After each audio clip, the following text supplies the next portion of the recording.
A company about positivity. Right. Then we went down the Black on Black Love train. Then we went down DC Love. Yeah. And then that picked up and it was moving for pretty good for a while. But then, much like the city, it was being not appropriated. Maybe that is the word you want to use. I don't know. But it was being used not with its intent. It was being used as an attraction, like a gilded attraction. Like, yeah, it's cool, it's hip, it's a nice little design. Right, Yeah, let me rock that. Woo woo. Like, but wait, time out. Like, and this is, I'm talking about from a business standpoint, not necessarily the people that buy it, they love it, they want to rep it. There's no problem with that. But in transactions with businesses, it's like, yo, let me leverage that. Like, where you from? Right. How long you been? Like, not even on some check 'em, but it's like, do you understand why I made the shirt?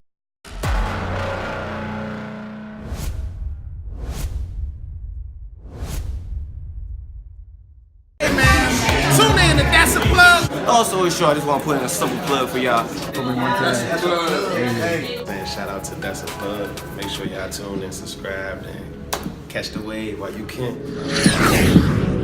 What's good? It's Real with That's a Plug, and I'm here live with my man Dre, what's happening? Honest Dre, Tees? my man Yes, Dre indeed. of Honest Tees. Tell them what Honest Tees is, man. Honest Tees is a t-shirt, is a brand company that sells, pushes positive messages through material goods. Okay. So like, you know, you can buy a t-shirt anywhere, but when you buy it, I want you to feel connected to it. Right. Whether it's the messages of love, whether it's black on black love, whether it's keep pushing, whatever that makes you want to put that shirt on, represent what you're doing that day, you rock that shirt. So that's what Honest Tees is, pretty much is, I think of it honest propaganda. You know what I'm saying? Change the messaging that's we sending out here. Honest propaganda. Honest propaganda. That. That's the, you know what I'm saying? That's the secret sauce. Yeah, Okay. for sure. So what brought about this invention, this creation?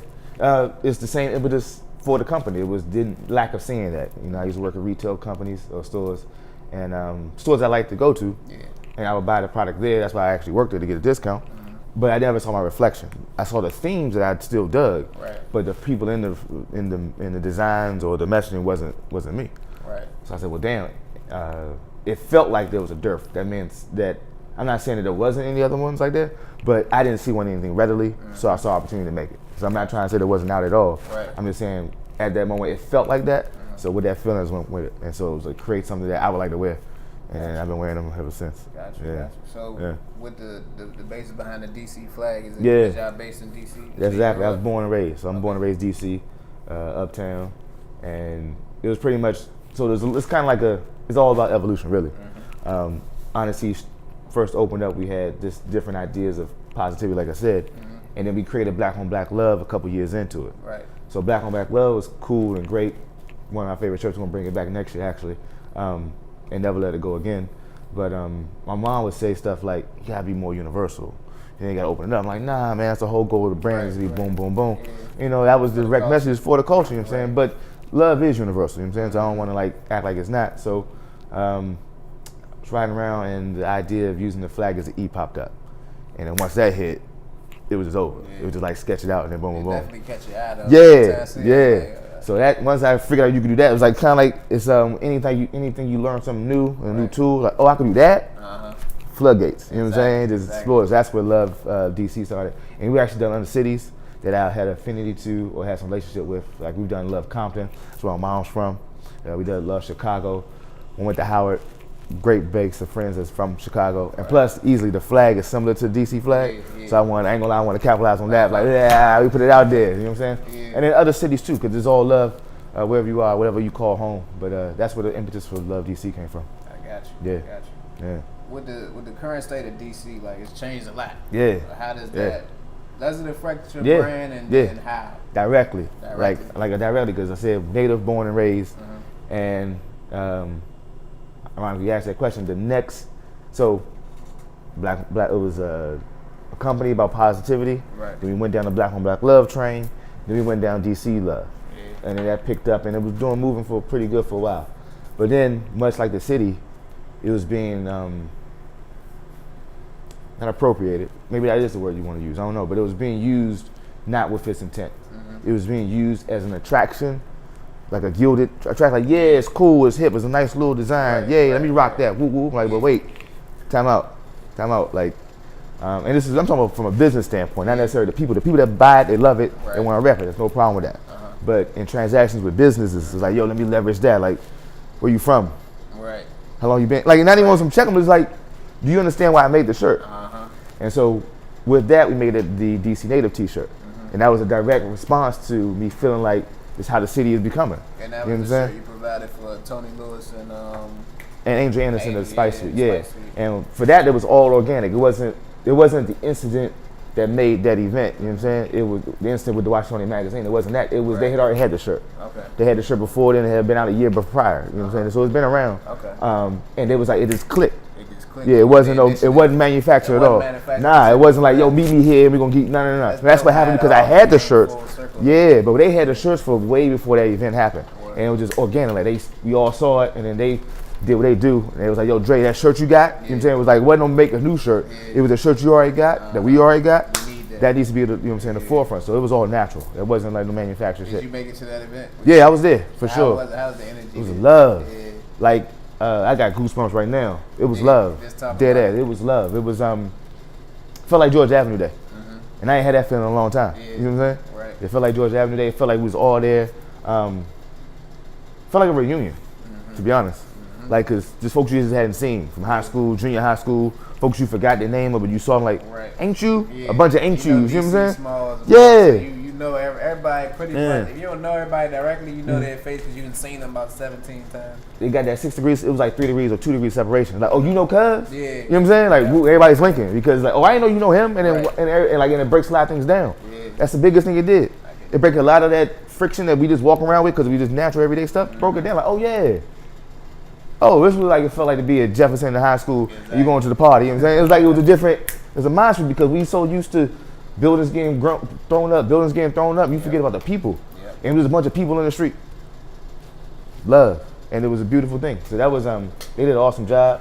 The images came out beautiful. I was just happy to be a part of it, to be honest. Yeah. And I'm glad like it felt because it's good to have checks along the way.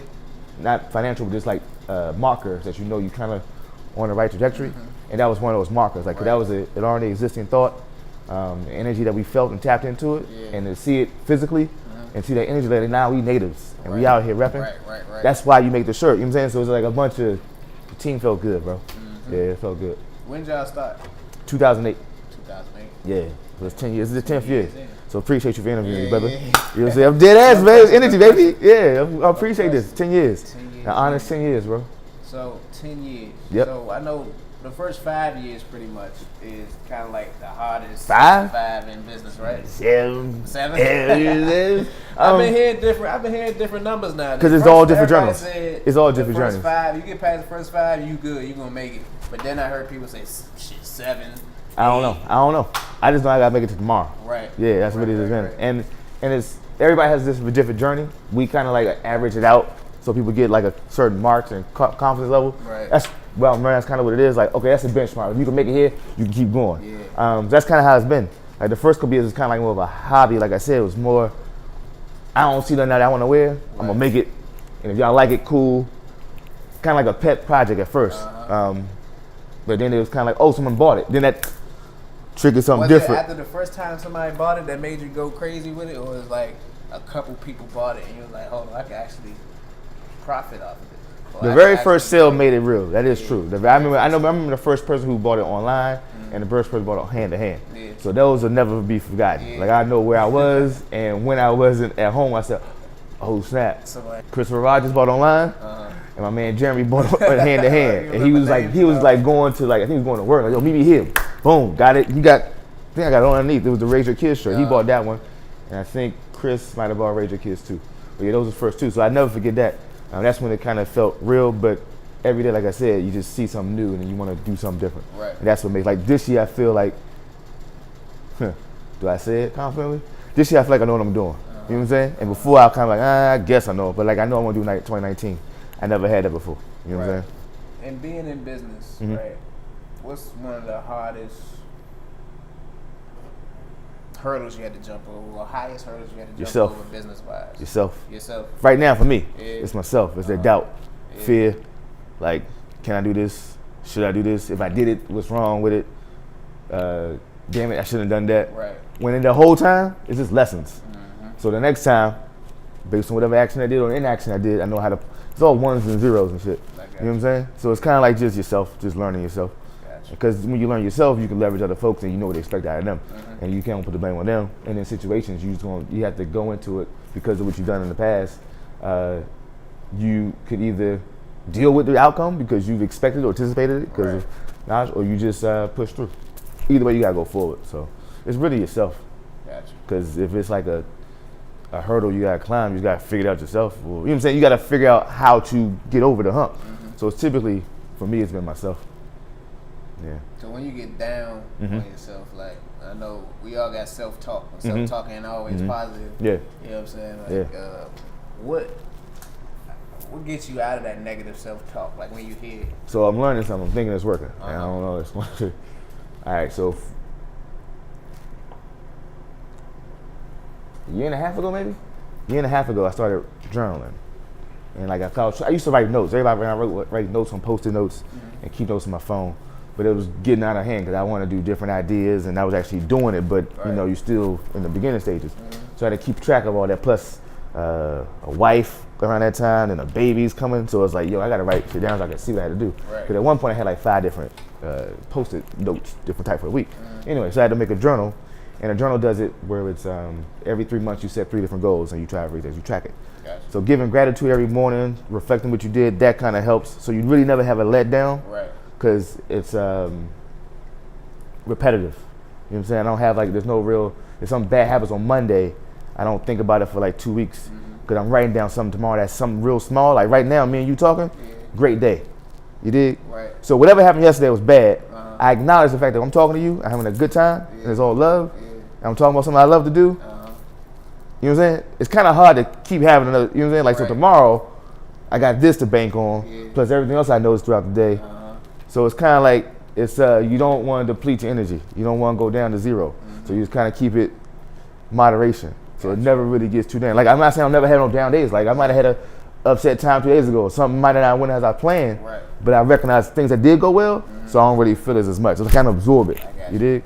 So yeah, that's kind of something that's learning. That's just all, not like I knew it, just stumbled upon it. That and actually, so the other thing is, if it's journaling not your thing, because I had some brothers like, nah, I ain't writing about journals, like, I dig it.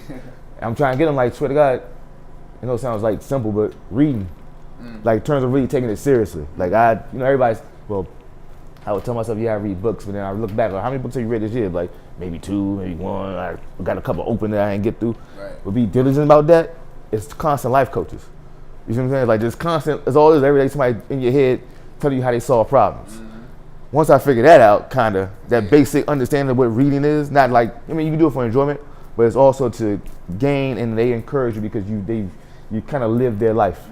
And you take what they got and you apply it. So it's self-reflection and also learning other people's stories just kind of keep you okay. They've been through that struggle. That's worse than ever I got to deal with. They still here. I could do it. It's kind of like sort of do out. Too, though. I used to think that was an issue, though. I used to think because you look at somebody else's struggle and it make you feel better about yours, that it's an issue. But then I'm kind of realizing that it's not. Nah. Because you appreciating your struggle. Yeah. It's perspective. You put this in context. Like you was like, this is up here. Like, oh, Mandela did that. A word. Yeah. Before he got, like, I'm listening to the Mandela book now. I was like, wait, we're not even at the jail part. Right. Like, we're not even at. He get banned, and that's still like I couldn't deal with that shit. Yeah. Like the stuff that he led up to, I'm like, nah, I'm not trying to deal with that. Oh, okay. At all. Let me drop my shit. Wait, I'm still trying to figure out how you come out peaceful. Right. Cause right now, how you gonna come out like, oh, y'all gotta go? I saw him when he came out as a kid. Like, he's a nice, peaceful man. He came on a tour, was in D.C. I was there. Yay. No. Where I'm at in the book, I'm getting like, yo, what you got to do, young boy? Right. Take this. So my complaints, got none. Can't. No question. When I compare that's what I'm saying. So you compare the story, I'm like, I can't compare to that. Let me sell my love, man. Let me just push love, spread love, because I have no complaints. Got none. How many people you got on this squad? You got, I don't want to take nobody wrong, so you got Lee, who's the brand ambassador. We got Gade, who's my top artist. He's actually in Indonesia. Okay. So if you want to get some top art, link out to me. I'll give you his connect for sure. Elena brought on board this year. She's the business developer. and getting our concepts and branding together. Lee, man, Olu, he just found out right now that he's the next brand ambassador for Black 5/5. Okay. Yeah, and then we got a whole bunch of family. There's a whole bunch of family that's come out. They know their names. They out there at the pop-ups. They'll show up, give them time. Right. Yeah, but it's a growing family. And like before, it's all about self-awareness. If you asked me that question like 3 years ago, I'd have said something different. It'd been more singular, Right. More ego, inward. Now it's a family, bro. Yeah, everybody look out. You part of the team. Yeah. You know what I'm saying? Most You know what I'm saying?